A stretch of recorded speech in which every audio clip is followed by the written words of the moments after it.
It's a day of celebration as we celebrate the launch of this book, Points of Failure, Volume 1, Interwoven. I would love to introduce you to Roy Qualls, who is one of the authors in the book, and to Hyacinth Wallace. And we celebrate this time because there's quite a story behind how what this book is all about and behind each of the authors and their journey here to bring this book to the world. So, Hyacinth, I would love for you to introduce yourself and talk about just how it is that this book came about. But first, the introduction. Okay, my name is Hyacinth. I pen name go by H.E. Wallace. One of the co-authors of this book. I'm very excited about it. The way this book came to be was that Roy Qualls, inspired by whatever energies, called me one evening and said he had an idea for a book. And a few months later, we started writing it, and it just flowed. Um, Early drafts weren't spectacular, but still the message, the drama, all of that was already baked into the story, and now we got it out the oven.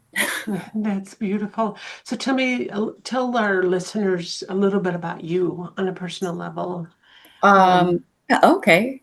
Uh, well, I used to be a physical therapist, but the healthcare system is a little draining on the spirit. So I made the grand decision to step away from that profession. And in doing so, it gave me the opportunity to write, but it also allowed me to explore other artistic interests. I've taken up acrylic painting. I have a karaoke machine that I use frequently.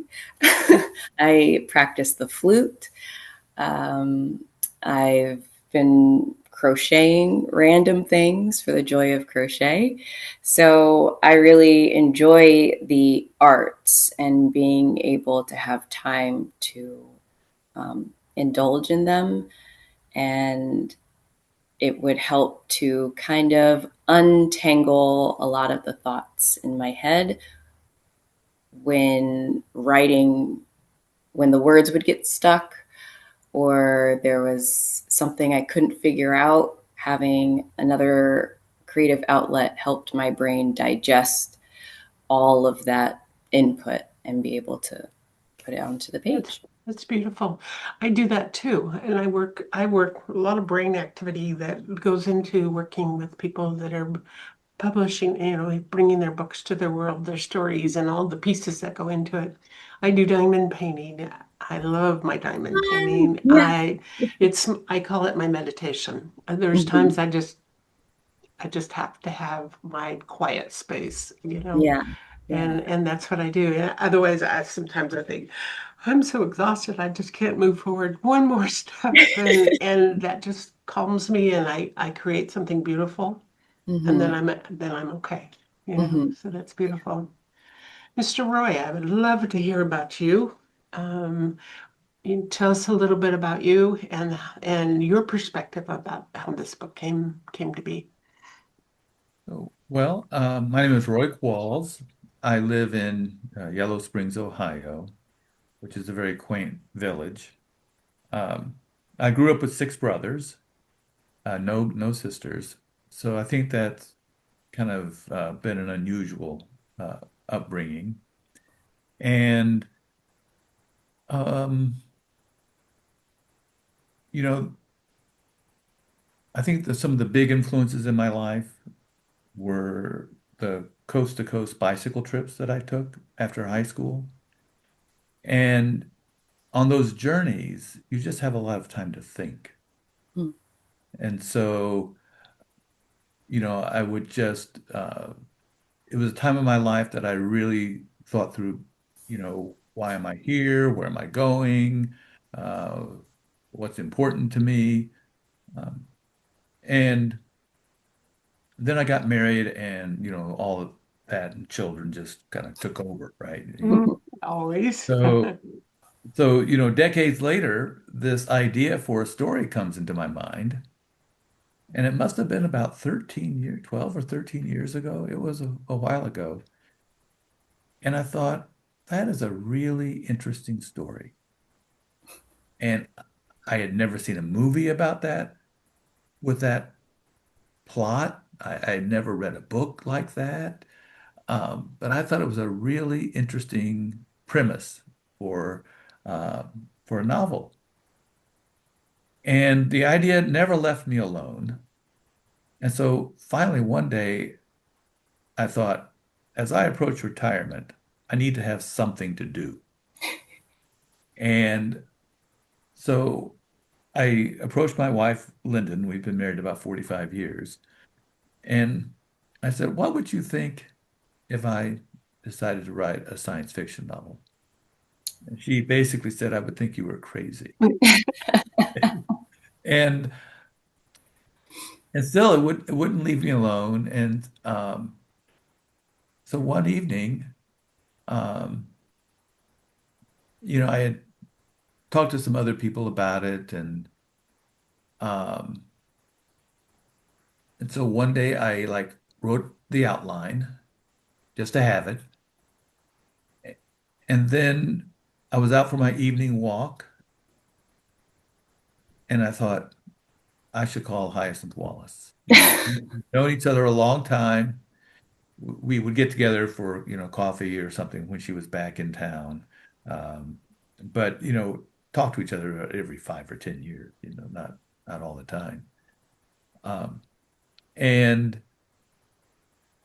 to my delight and surprise, she said, "Oh, that could be a cool idea."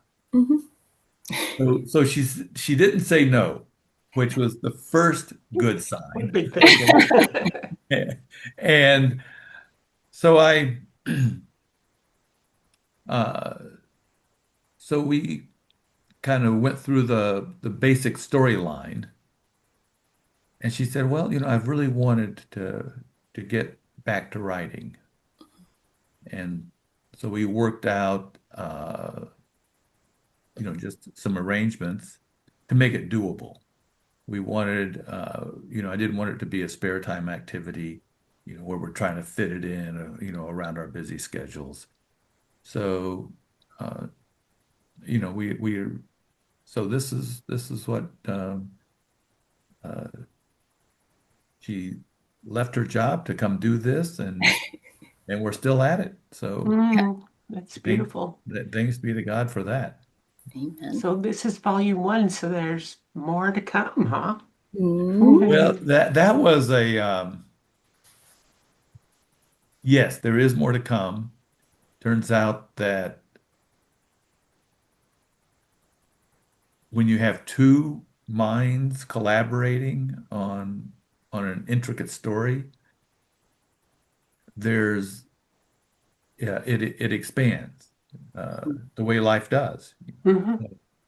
Uh, so yeah, we have 3 volumes in mind at present, and we know the storylines of the next two. Uh, and literally, I wake up thinking about the next volume already. That's beautiful. So as we go into this, I want to read the description of the book so that gives listeners a little bit kind of a starting point, and then go into a little more detail. But it says, sit in the not so distant future, human excess and neglect has culminated in a distressing predicament. We must prevail in our first journey beyond our solar system or perish. Chief Scientist Morant stands at humanity's helm for the Umoja 19 mission when it encounters unforeseen obstacles. The moment is further complicated by personal tensions that scientific advancement has proved unable to mitigate: childhood trauma, fickle friendships, and brittle intimacies of marriage. To make matters worse, Dr. Morant must steer clear of danger and political intrigue while navigating the moral compass clouded by corporate bureaucracy and personal vendettas. Human survival depends on a man who is as brilliant as he is fragile, and for that reason, Interwoven's dilemma and vividly imagined world feels not just theoretical, but deeply personal and surprisingly timely. What an interesting, you just get excited even reading this, but I think this book set in what, 2275. So that's like what, 250 years or 50. so Yeah. into the future. In our world as we see today, there's a lot of things that are going crazy and very unsettling for the vast majority of us. So you're imagining in the pages of this book a world in 2275. It's rotating around or centered around unresolved failures. Mm. It covers it, but it's also talking about a lot of really real world issues Mhm. that humanity is facing. Where does this story go? How does this story unfold in a way that, and how did you to kind of center the beginnings of the story around that setting?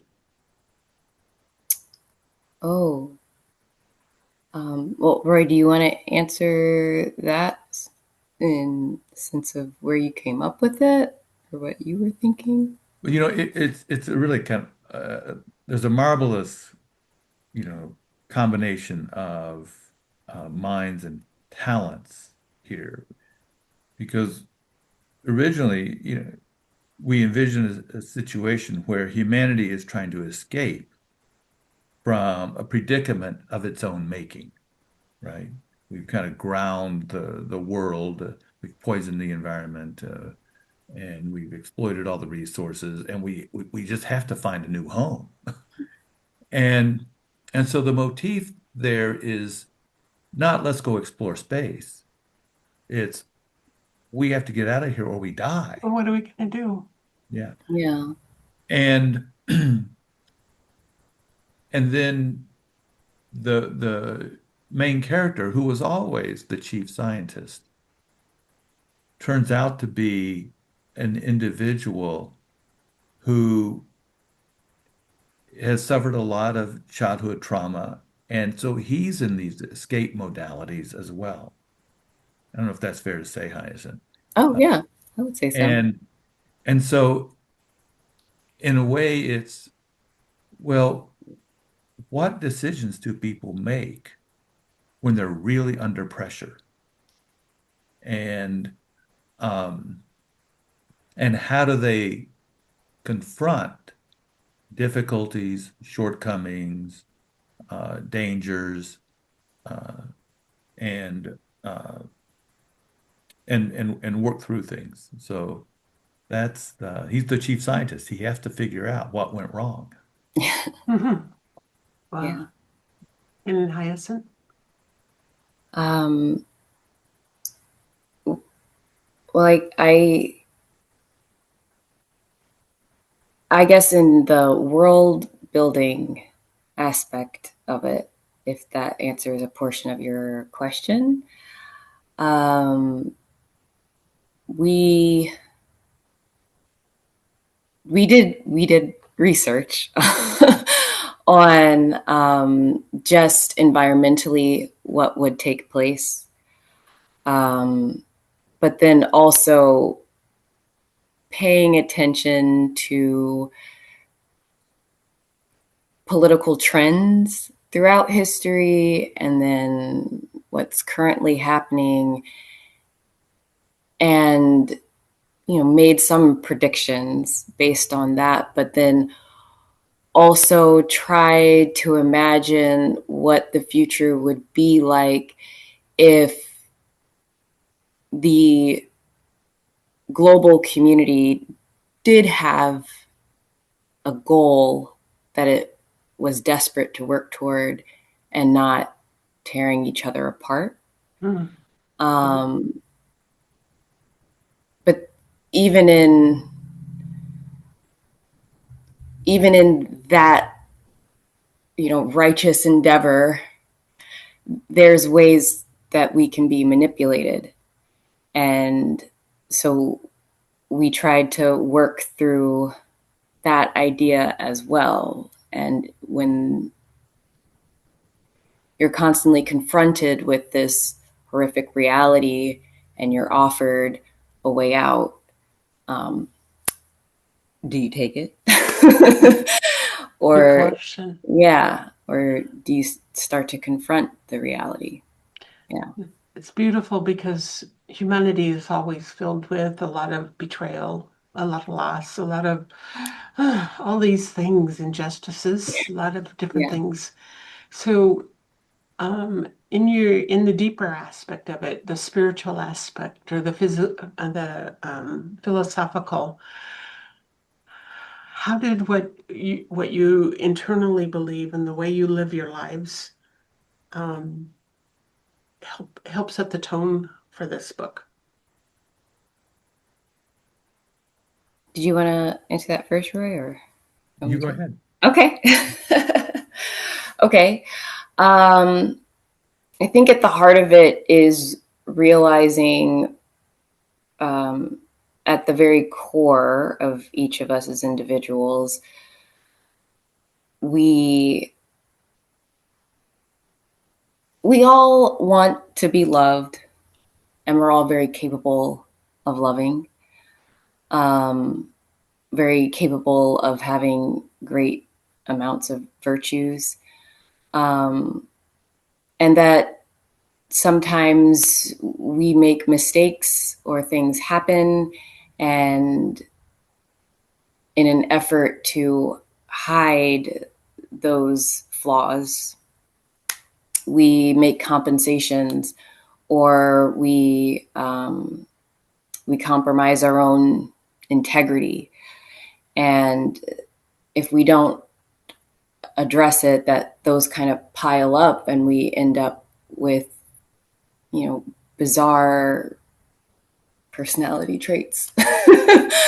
But at the heart of it, I believe that we're all very capable of doing great things, and that we kind of have to get out of our own way. Mm. And just spiritually, that we're all very connected, and we shouldn't hide so much behind this feeling of guilt or shame or fear, and to just be more vulnerable and open with ourselves and with each other. And in that way, building community, um, relieving the shame and guilt and fear that holds us back individually and then as societies and communities. Shame, guilt, and fear are some of the lowest frequencies Mm-hmm. that are on our earth and or that afflict humankind. Yeah. And truly when we look at what's happening right now in our world, I feel like there's so much goodness in this world, and Mm-hmm. yet we have so many things that keep us from really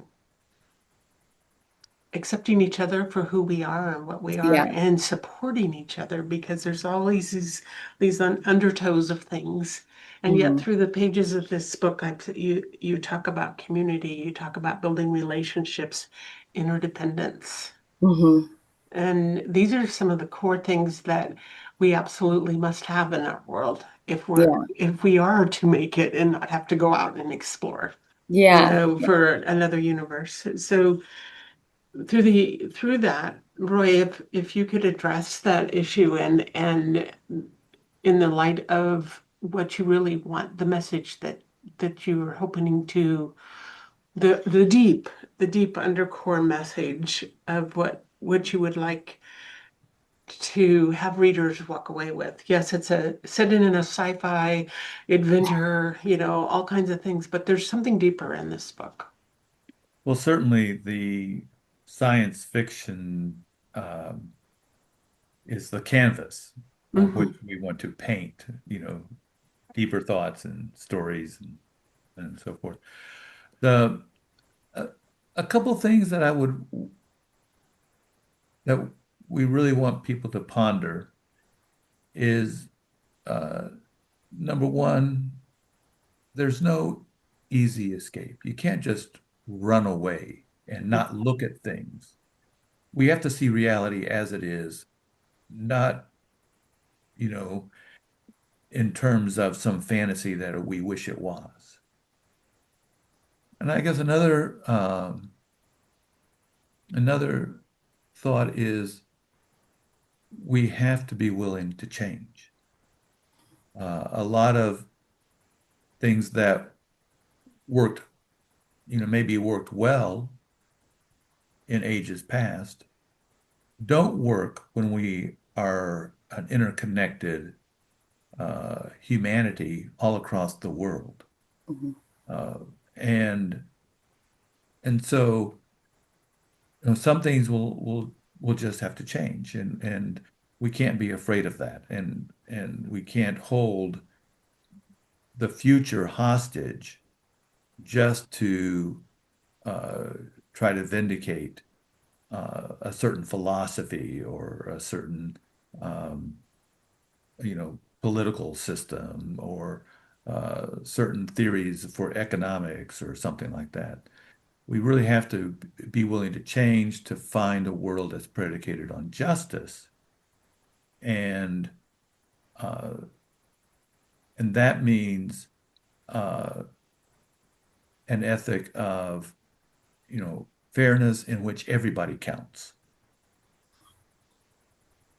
So vital, so very important, Mhm. and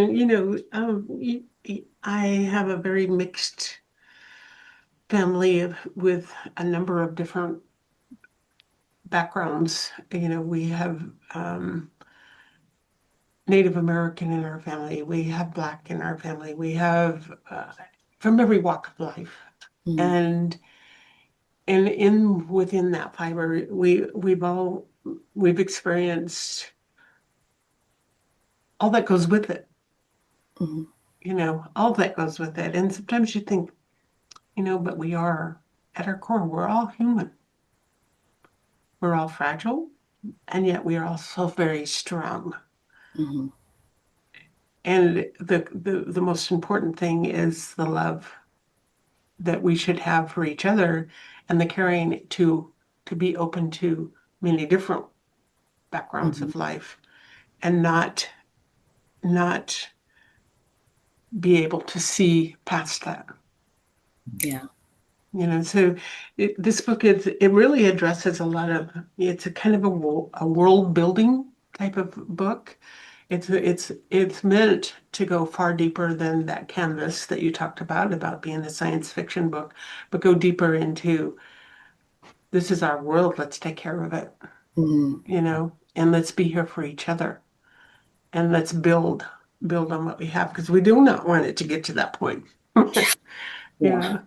So for those that will listen to this video, there's many different places you can pick up a copy of this book. You can get it on Amazon, bookshop.org, barnesandnoble.com, you Mhm. name it. There's many different places, and the platforms that we use to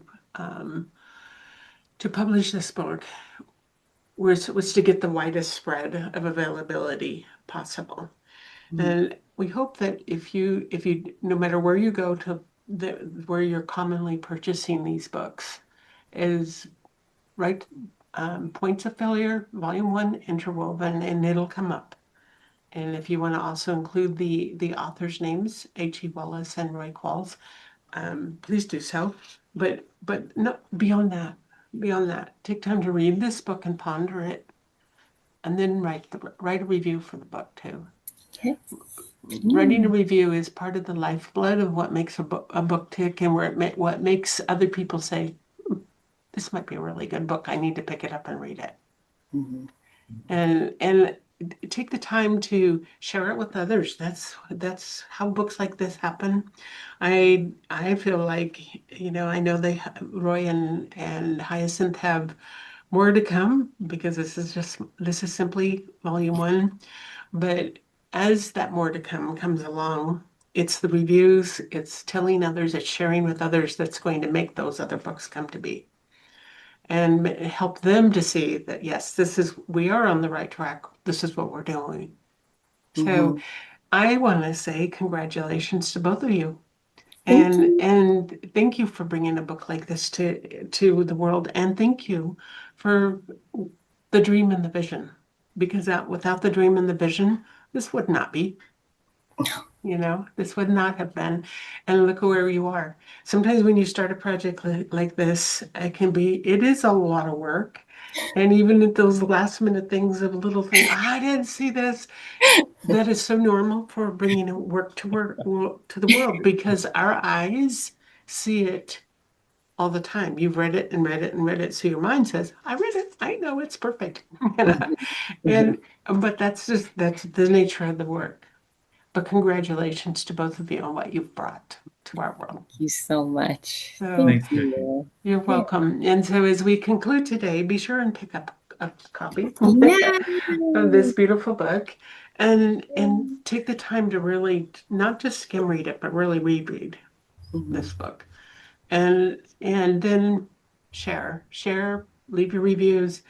You know, make sure you go to their website, Noetics. It's in the book. The links are in the book. You'll see something deeper. You'll see something richer. You'll see something kinder that our world needs. And with that, we will conclude our interview and just celebrate the day. And I hope you too will take time to celebrate. We will. Thank All you right. so Thank you. much. Thank you. Thank you. Thank you. I'm gonna